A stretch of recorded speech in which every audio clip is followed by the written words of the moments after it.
It is one of the most controversial denominations in the world, and apparently one of the most dangerous, Scientology. We really lost everything. We were ruined. Completely ruined, both financially and mentally. Clearwater, Florida, the headquarters and center of power of the sect and corporation. All of its worldwide activities are overseen from here, making headlines along the way. Now the self-proclaimed church is attracting public attention again, as several mysterious cases of death are being reported close to the Scientology organization circles. German Scientologist Biggi Reichert found dead in Hamburg.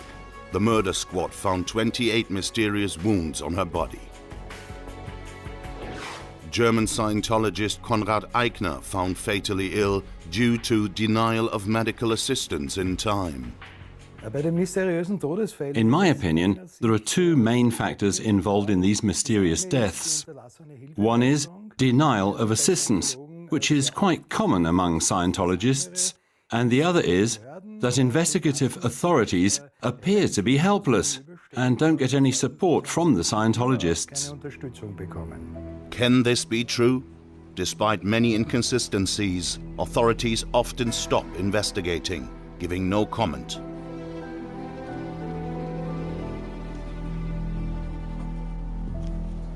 If any Scientologist who's in good standing gets involved in a problem, they pull out all the resources that anyone could imagine to protect that person and to try to remove them from any adverse consequence from normal government administration. Why did these Scientologists die? What part did Scientology play in their mysterious deaths? And why are German authorities suddenly stopping their investigations? The search for answers has only just begun.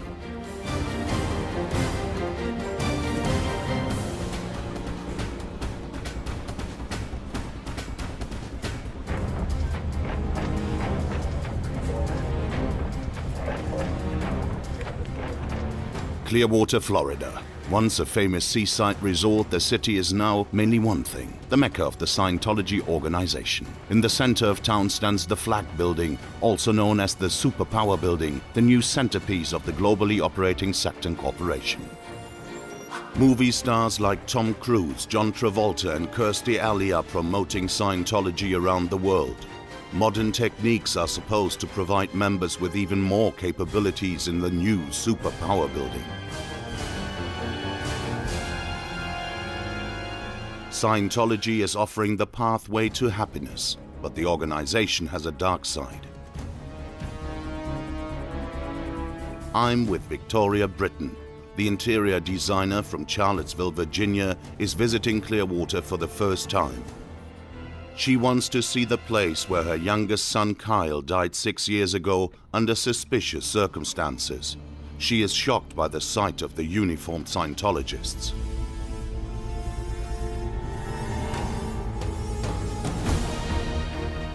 Her son Carl Brennan died from a gunshot wound while visiting his father Tom in this house in February 2007.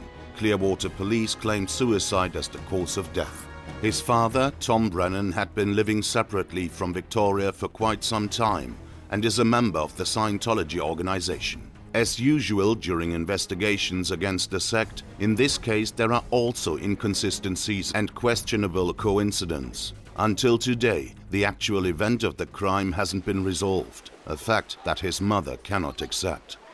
I do not know what happened to my son, and that is where I stand today. I do not know what happened to my son. I do not know who pulled the trigger.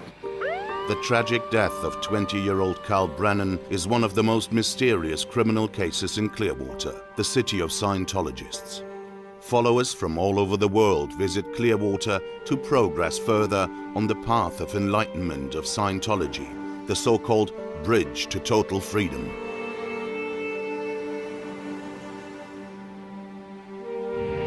Like all Scientologists, Carl's father also studied here at Flag, the name of their headquarters. Kyle had known for years that his father was an avid follower of L. Ron Hubbard and wanted to become a so-called operating Thetan.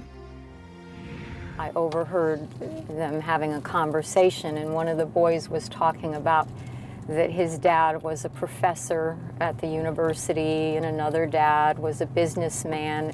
And Kyle said, well, my dad, he thinks he's going to be a Jedi Knight. And he was talking about, obviously, his father taking these Scientology courses and that one day he would have these magical powers.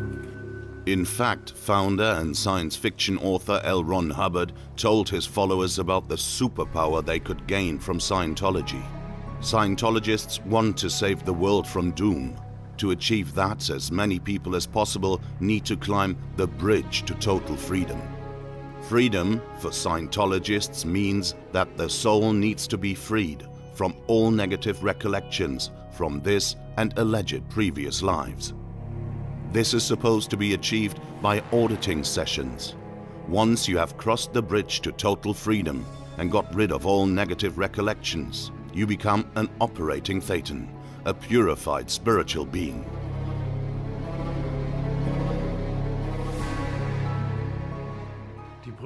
The bridge to total freedom is a system of different courses and qualifications. Scientologists are promised that they will become more and more capable and successful by taking part in those courses. To no avail. But they believe in it. In fact, it only creates a dependency and costs a lot of money. Auditing is a type of lie detector test which is supposed to track and erase negative, troubling experiences from the past. By the way, none of these methods or their validity have ever been scientifically proven. An auditor uses an E-meter to measure subjects' reactions to questions they pose. The E-meter is a device that is supposed to display changes in the electric resistance of the body. Readings are taken by holding 2 electrodes in your hands. Scientologists claim that they can evaluate psychological states by the pointer's movement patterns. The questions can be personal and direct. Are you seeing a psychologist? Have you been told not to remember things? Have you ever had sex while under the influence of alcohol? Tom Brennan attends auditing sessions too. The results of the questioning are recorded. For outsiders, it is hard to understand why Scientologists agree to having everything laid bare like that. You basically disclose everything that could be of a negative nature, which is the only way to reach the higher levels to become clean. So many people agree to do it, and they don't say, this is a private issue, this is nobody's business. No, they disclose everything. And I mean everything. As an outsider, one cannot imagine what Scientologists are willing to do during that process. The sect's founder, Hubbard, sees psychiatry as one of the main enemies of Scientology and wanted it abolished. Scientologists regard psychiatry apparently as a big danger for mankind, and this sealed the fate of young Kyle Brennan. Kyle grew up in Charlottesville, Virginia. He loved Playmobil, liked to draw and to play with his siblings. He evolved to be a curious student, traveling with his stepfather Rick to Germany, the country of his ancestors. He was fascinated by the history of the city of Bamberg. During that time, he suffered from depression. The doctor prescribed antidepressants. His father's lifestyle was putting a strain on Kyle. There had been an effort on Kyle's father to introduce him to Scientology, and Kyle was very much opposed to it. He thought his father as being very foolish by being involved in this organization. He saw his father working very, very long hours and making no money at all. Like all Scientologists, Tom Brennan also idolizes the sect's leader, David Miscavige, whose sister Denise Miscavige-Gentile is his auditor. She and the organization despise that Kyle is taking antidepressant Lexapro. Okay, Scientologists regard psychiatry and psychology as opponents and their enemies, as the Scientology organization would like to establish a monopoly over all psychiatric and psychological treatment. And they also believe that their technology can cure illnesses and mental problems, which poses great health risks, of course. During his auditing sessions, Tom Brennan explains that his son doesn't want to end his psychiatric treatment. All auditing sessions are being recorded and archived. According to the investigation, Tom Brennan is instructed by Denise Miscavige-Gentile to, as Scientologists say, deal with his son and his medication. She demands Kyle join Scientology's anti-drug organization, Narconon. According to Scientologists, antidepressants are drugs. Narconon is rather controversial, as there have been several deaths in the USA and Canada at their centers.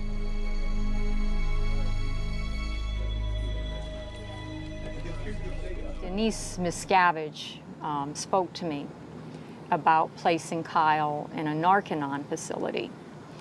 And at the time, I had no idea that Narconon was affiliated with the Church of Scientology. I really did not understand what they were trying to say, because Kyle was very much against illegal drugs. And his father knew this. He knew that he did not take illegal drugs. And so it made no sense to me. Why would you want him in a Narconon facility? But it didn't come to that. Somebody apparently took away his medication. On the evening of the 19th of February 2007, Kyle died in his father's flat due to a gunshot wound.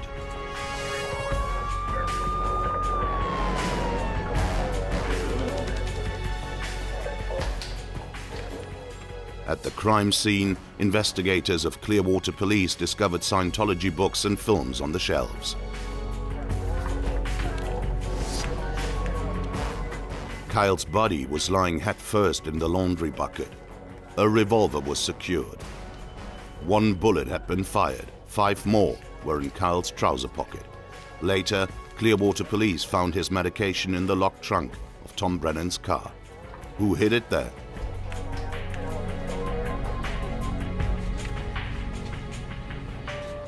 Clearwater Police were leading the investigation. The police station is in close proximity to Scientology's headquarters. Strange things were happening. We had asked the detective if the crime scene had been processed for fingerprints. He had said no.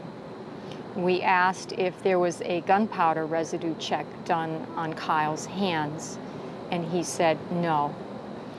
After the case was closed, which took almost 2 years, we discovered that these tests had been performed, and the gunpowder residue check on my son's hand had been blocked from being analyzed.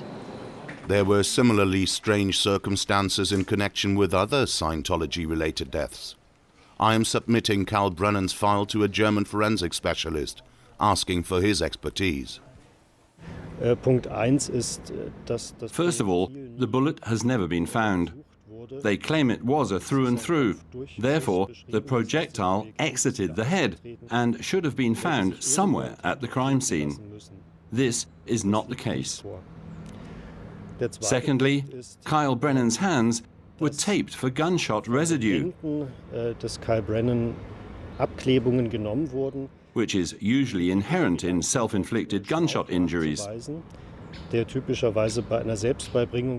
tape has never been examined. Here the question is the same as before. Why?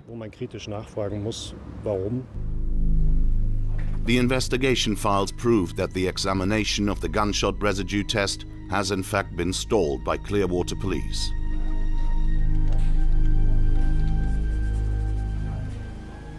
I don't know that they found any evidence that Kyle had fired the gun. That's always a good place to start when you've got a handgun used in the homicide of a human being. You want to find out who fired it. I don't know that that was undertaken. Then you've got the missing bullet, which to me is, it's a small apartment. How can you miss a bullet? It's got to be somewhere. I mean, just get a metal detector, and if you find a pipe or something, eliminate that. But eventually you'll find it. So the fact that we have all these loose ends, these unanswered questions, these unfinished aspects of the investigation, to me, cast doubt on the whole investigation. Attorney at law Luke Lurett is experienced in cases of members of the Church of Scientology dying in mysterious circumstances. Be well, all right. Carl Brennan's case is being handled by Clearwater Police Department. As in other cases where this department is involved, evidence seems to be disappearing. Witness statements are contradictory. Investigations seem to be obstructed. Head of Scientology, David Miscavige, whose sister is involved in the case, likes to have a good relationship with the police. All of their investigations are followed by Scientology's intelligence service, OSA. This department is supposed to keep their public image clean. Sarah Heller was assigned to this case. Whenever there is a threat of negative headlines, this Office of Special Affairs and its members become active, and they spread out to do lobbying work amongst politicians and public authorities, getting involved there. Or whenever a Scientologist dies, a suicide occurs, of which there have been several, they visit the relatives because they fear for Scientology's reputation, trying to calm the waves, to appease, and maybe to look for something that may incriminate them and put it away safely. When Tom Brennan found his son dead, he first called his auditor, Denise Miscavige Gentile. God. Only 40 minutes later, he called the police. Denise was present during the crime scene investigation. So can you please tell me what happened? I came back. Later on, Sarah Heller from OSA attended most of the questioning during the investigation. They believe that all of the issues that involve anyone in Scientology should all be addressed, should all be administered by the church itself. They don't like that interference. They don't think anybody has authority over them. Obviously, they have to agree to submit to that authority, but I don't think that they participate in it cooperatively. I don't think they participate in it in goodwill. They try to avoid that participation as much as they can. So if any Scientologist who's in good standing gets involved in a problem, they pull out all the resources that anyone could imagine to protect that person and to try to remove them from any adverse consequence from normal government administration. The list of inconsistencies is long. Police records are destroyed, and the question of how many people were present at the crime scene is still unclear. Kyle's computer was taken from the crime scene. Later, when his family got it back, all files had apparently been deleted after his death. In addition to the question about the missing bullet from the gun and the fingerprints of the deceased, Kyle's money is missing as well. How does he normally pay them? So Kyle's father, before calling an ambulance or the police, calls his Scientology handlers, and that is so suspicious. Is what do I do with all this? I mean, if it's my son and I find that there's some tragic situation, you would immediately call the authorities. The fact they waited so long, the issues with his computer, I mean, it just looks like something was done to manipulate things, and I'm not saying that we've proven that, but that period of time creates major suspicion.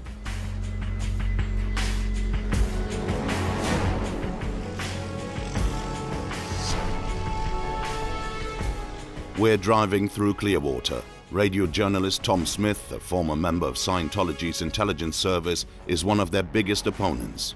Due to US media and former members, Clearwater is the organization's cash cow. Week after week, thousands of Scientologists attend the expensive special courses. They are making huge profits. If you're selling $2,500 to have someone run around a room, that's pretty good. And you get, I mean, you can do the math on that. You know, you get 1,000 people paying $2,500 each for running around a room. You know, the overhead is minuscule, and the profits are tremendous. And then they have to stay there across the street in the hotel, paying, you know, hundreds of dollars a day for a room. Which is also owned by... Which is, right, owned by another Scientology corporation. It's a separate corporation, but it's a Scientology corporation. So, I mean, it's quite a business plan. The Scientologists reside in housing complexes like this, the Hacienda. Everything is protected and guarded by personnel and security cameras.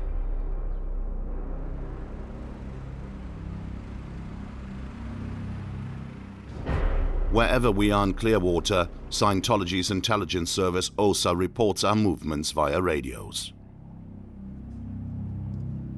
There are CCTV cameras on almost every building. It is impossible to move without being watched. Clearwater police often seems to be following us. Tom researched that Denise Miscavige Gentile, the sister of Scientology's leader, was arrested recently for drug possession.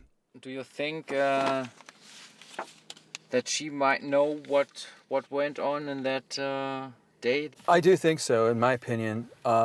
There's some things that she probably didn't want to divulge for fear that her brother may retaliate against her, or someone in OSA may retaliate against her.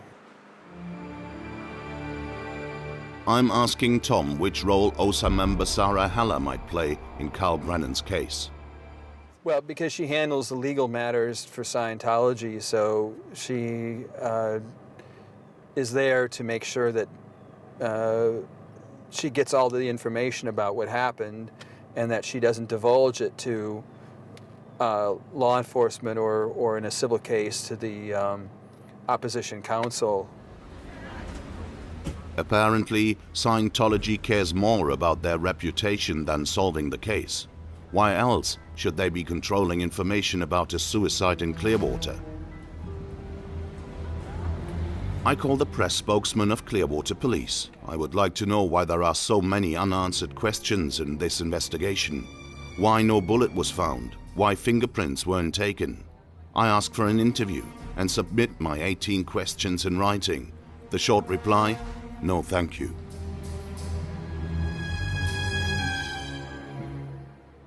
In November 2012, a judge from Pinellas County dismissed the case of the Carl Brennan death. Everything that I believed in to be true with this country, with our judicial system, I realized was a lie. And that even when presented with enough evidence, that it did not matter, that they were just going to throw it out. It was like saying that his life did not matter, that he did not matter in this world.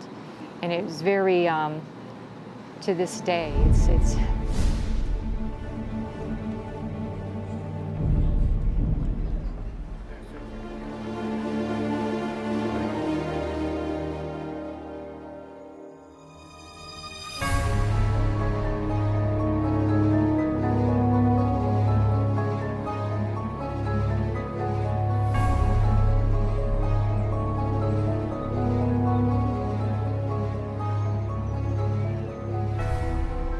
There are cases of mysterious deaths among German Scientologists as well, like Bavarian bus driver Konrad Eigner.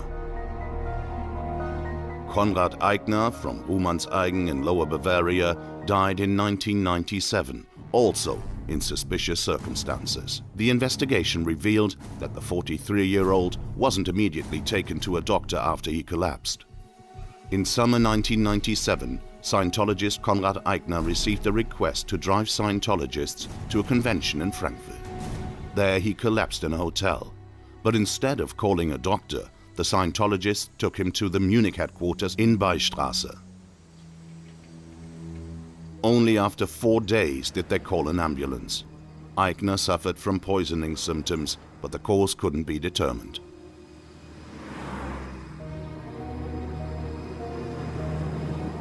He spent 3 weeks in intensive care in a Munich hospital, then died of multiple organ failure.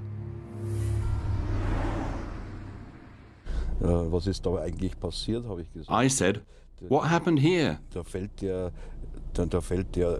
He's collapsed, is unconscious, ohne Bewusstsein und and something needs to be done quickly. muss doch ganz schnell gehandelt werden.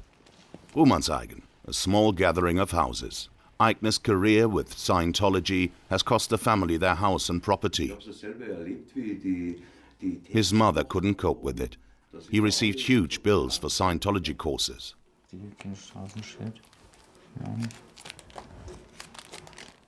Und diese Frauen, die da drauf sind, die kennen wir auch nicht natürlich. He really couldn't afford anything anymore, and we always thought that money wasn't so important to him. But in fact, he had huge debts. We just didn't know. The last video images of Konrad Eichner, 23 years with Scientology, made him a frustrated, ill man. Despite the many courses, including one in Clearwater, he took part in. These courses cost up to 27,000 German marks, the equivalent of nearly 14,000 euros. Often he would just lie around, apathetic. We found invoices you could not ever imagine, all from Scientology, all for their courses, sacks full of invoices. For example, for the run-down detoxification programs, hour-long sauna visits followed by consumption of high-dose vitamin supplements. Apparently, Konrad Eichner didn't respond too well. Still, the cause of his death remains undetermined. On the 10th of February 1998, Munich police ordered the search of Scientology's local headquarters, looking for evidence in the Eichner case. There had been people there. It must be possible to determine who was in that hotel, who found him, who transported him to Munich, who didn't call a doctor. For the first time in such a case, there is actually evidence found, but the investigating officers lack factual knowledge about the sect. The information collected seems useless to them. As in Clearwater, the case is eventually closed. It is just hard to connect all the dots. And there are rather few departments or investigators who have in-depth knowledge of Scientology. The lobbying activities of Scientology intelligence service amongst public authorities should also not be underestimated. Their influence on such investigations can only be guessed at. But the families are being left alone with their grief and their unanswered questions.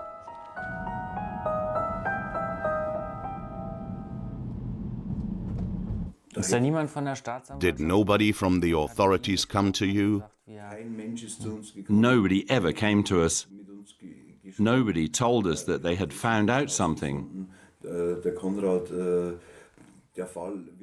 that Konrad's case was under investigation, or that we could rely on them to do their best. Nobody did. In the German newspaper Süddeutsche Zeitung, Scientology denied all allegations in the Eichner case. Supposedly, they did not receive my request for an interview. The Munich authorities and the hospital also refused to be interviewed.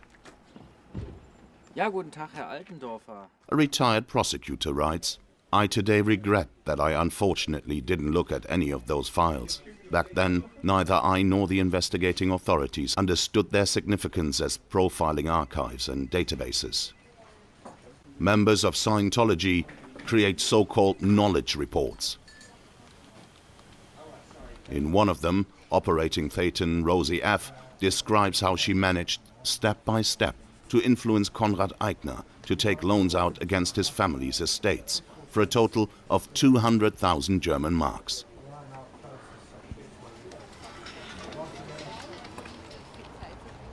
She writes about their visits to his bank. Konrad Eichner has been a member of Scientology for 16 years and hasn't succeeded to become clear or climb the bridge. He fell again and again and drank alcohol. We have therefore decided to help him climb the bridge. Konrad Eichner owns several estates: grassland, woods, fields and a house in Lower Bavaria. but the estates are co-owned by the family. Eichner took a loan from his bank for alleged renovations of his house. His parents signed off on it.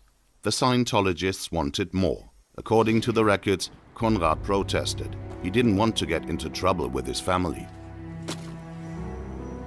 We realized that he was somehow troubled, but we didn't see that this was in connection with Scientology.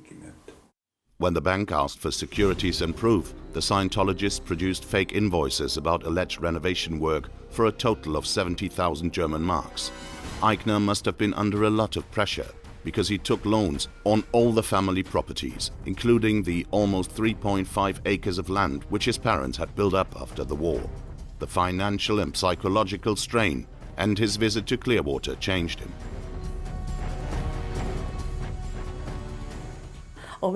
There were moments when we saw that he was suffering,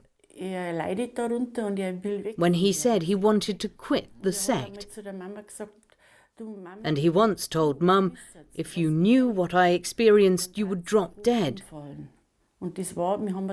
We later learned that he was in some sort of prison camp in Florida. Konrad Eichner died before he could quit. He no longer had health insurance. It is still unclear why his organs failed like those of an old man. It also remains unanswered why an ambulance was only called days after his first collapse. Scientology denies all responsibility and declares Eichner was never forced to take part in the purification rundowns or to buy or consume vitamin supplements. Following Konrad Eichner's death, a nightmare began for the family, which continues today.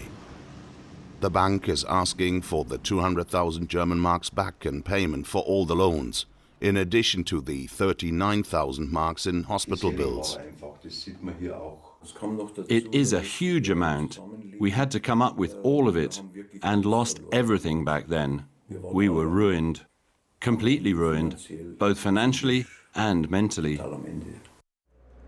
Many people who have suffered, like the Eichner family, feel abandoned by the state. Very few government agencies deal with the problem seriously. In addition, the 2013 report on the protection of the German Constitution mentions the activities of the Scientology organization. But still, few federal states are taking the issue seriously enough. Scientology aims for a new order of society where our democratic foundations and our constitution would be limited or even eliminated. If you look at our constitution, there are things like freedom of speech, basic human rights, equality before the law, free elections. All this and much more isn't relevant in Scientology's totalitarian ideology. Clearwater. Here, the Scientology world order is almost in place. The organization rules the town. In Sandcastle Hotel, Scientologists are being trained to become operating thetans, those spirits who are allegedly free from all recollections. This place also plays a part in the unexplained death of veterinarian Biggi Reichert from Bavaria. This case also shows that Scientology's techniques fail when people are in need. Help from outside is called either too late or not at all, sometimes with deadly results. In February 2006, Scientologist Biggi Reichert visited this place seeking for help. Before, she wrote to her auditor, "Dear Samantha, I'm about to lose my dynamics. My husband and I are in a lot of debt, and I think I will separate from him. I'm afraid to lose everything that is important in my life. I am not allowed to travel to Flag. I'm afraid. Can you help me? Can you call me to Flag?" In February 2006, Biggi Reichert lived in this house. It was her last stay in Clearwater. On March 1st, 2006, she flew back to Hamburg. 5 days later, operating thetan Biggi Reichert was found dead by the police in her car in a Hamburg underground car park. First, there were indications that it was a suicide. But as with Kyle Brennan's case, there were many inconsistencies. In the Scientologist's car, there were bloody paper towels, injection needles, and prescriptions for strong narcotics. But I couldn't find any mentions of them, either in the investigation files of Hamburg prosecution nor in the forensics report. During the post-mortem, the forensic doctor discovered 28 wounds on the dead woman's head that resembled burn marks. Hamburg authorities started their investigation. There were unspecifiable changes that are most likely the result of an exogenous, meaning external force. In my experience, this is usually caused by thermal influence, which means heat that may originate from exposure to electric current. This concurs with the findings of Hamburg forensics that state a thermal source as the most likely cause of those injuries. Forensics and police requested a search warrant to look for a possible cause of the head wounds, but it was denied by the prosecutor's office. So it is impossible to clarify what happened during Biggi's last stay in Clearwater. Why was Biggi Reichert so desperate? Why didn't the Scientologists inform her family or professional help in time? Biggi Reichert visited Clearwater several times a year. She was on special courses on which the same questions are asked and answered over and over again to try and keep thoughts within a limited range.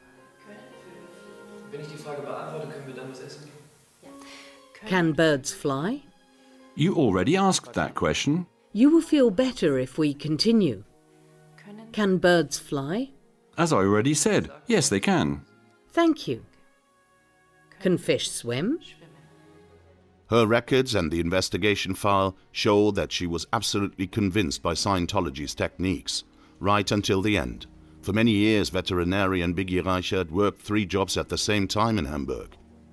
In a veterinary clinic, at her husband's Hans-Jürgen's real estate office, and as an employee of the Scientology organization. For more than 40 hours of work per week, she monthly received from the Scientology organization between 80 and 300 euros. The bridge to total freedom cost the Reicherts a fortune. The family guesses a total amount of 1.5 million euros. The Scientology organization claims that she was working as a freelancer, but Biggi had to ask for holiday time, like a regular employee. When she was about to collapse due to the workload, she repeatedly contacted her superiors at the organization in Germany and the US. I had been recruited and got a job for 40 hours per week. I was told that this would be doable, but it is not. I'm switching between my real job, Hans-Jürgen's company, and the organization. If I work additionally at events of the organization, I don't even get a day off in lieu. Last week was the first time in half a year that I could visit my family in Bavaria. It was very hard to get that approved. Biggi wanted to work less for the organization, but her superior denied her request. She suggested several times that I should quit my job as a veterinarian because I wasn't flexible enough. But I don't want that, as it is a very important part of my life and my income, and I love what I'm doing. Repeatedly, the organization claimed that they had no knowledge about her heavy workload or her personal and financial problems.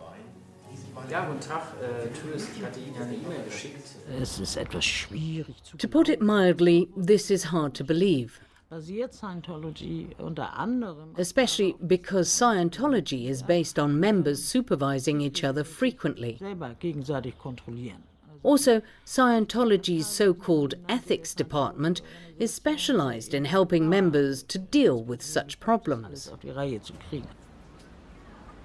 Biggi's family still doesn't know what happened to her at the times in Clearwater and Hamburg. The people around her are keeping quiet. Now her relatives have asked for professional help. They always avoided confrontation with Biggi.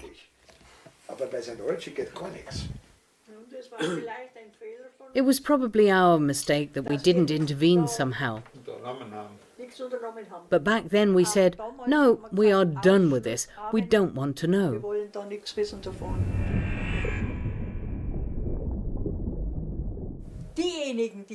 I wish that the people who are responsible for what was put in her head and her death will experience it all themselves one day. All of those people should experience that to the full extent. The investigation files of the Biggi Reichert case amount to many hundreds of pages. Several officers from the Criminal Investigation Department, Constitution Protection, and others have worked on it for 2 years.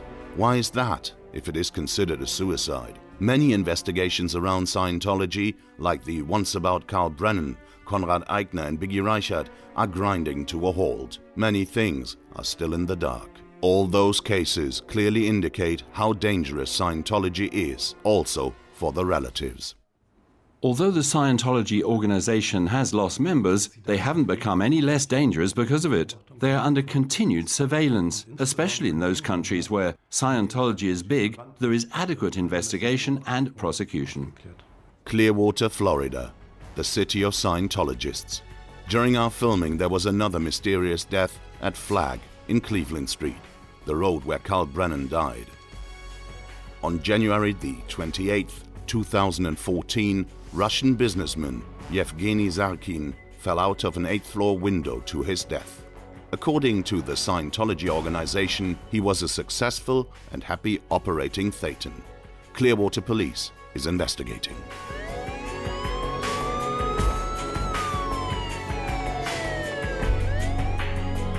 Anyway, you're driving around with your lights on. Is there any reason why you're driving around with your lights on? Lights off? No, I don't drive with lights off. Okay. Well, anyway, somebody gave out your tag and said that you were driving around the neighborhood.